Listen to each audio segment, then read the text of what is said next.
সোমবার দেশে ফিরছেন বাংলাদেশ জাতীয়তাবাদী দল বিএনপির চেয়ারপারসন বেগম খালেদা জিয়া। দল থেকে জানানো হয়েছে, শারীরিক অবস্থায় স্থিতিশীল হলেও এখনও শঙ্কামুক্ত নন সাবেক এই প্রধানমন্ত্রী। তবে খালেদা জিয়ার ইচ্ছাই তাকে দেশে ফেরাতে ব্যবস্থা নেওয়ার কথা জানিয়েছে বিএনপি। প্রায় 4 মাস আগে চিকিৎসার জন্য লন্ডন যান বেগম খালেদা জিয়া। আরও জানাচ্ছেন মনিরুজ্জামান। সাবেক প্রধানমন্ত্রী ও বিএনপি চেয়ারপারসন বেগম খালেদা জিয়া উন্নত চিকিৎসার জন্য লন্ডনে যান এবছরের 7 জানুয়ারি। কাতারের আমিরের দেয়া রয়্যাল এয়ার অ্যাম্বুলেন্সে করে পরদিন লন্ডনে পৌঁছান তিনি। সেখানে পরিবারের সদস্যদের নিয়ে বড় ছেলে তারেক রহমান বিএনপি চেয়ারপারসনকে স্বাগত জানান।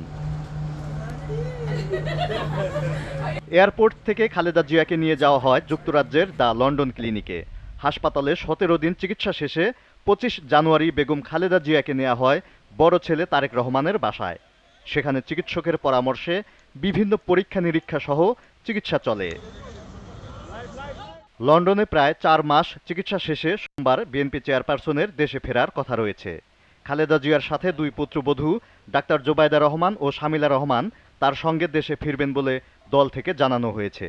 আপনারা ম্যাডামকে বরণ করবেন, আমরা সবাই থাকব।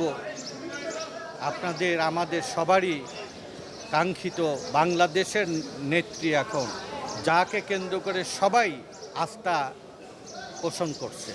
সেনাবাহিনী বলেন, বিরোধী দল বলেন, আন্দোলনকারী সকল দল বলেন, এমনকি বাংলাদেশের সকল মানুষ ন্যায় এবং নিরাপত্তার প্রতীক মনে করছে বেগম খালেদা জিয়াকে। বিএনপি চেয়ারপারসন বেগম খালেদা জিয়া লন্ডনে liver cirrhosis, kidney, heart, diabetes ও আর্থ্রাইটিস সহ নানা রোগের চিকিৎসা নেন। Moniruzzaman, GTV news, Dhaka.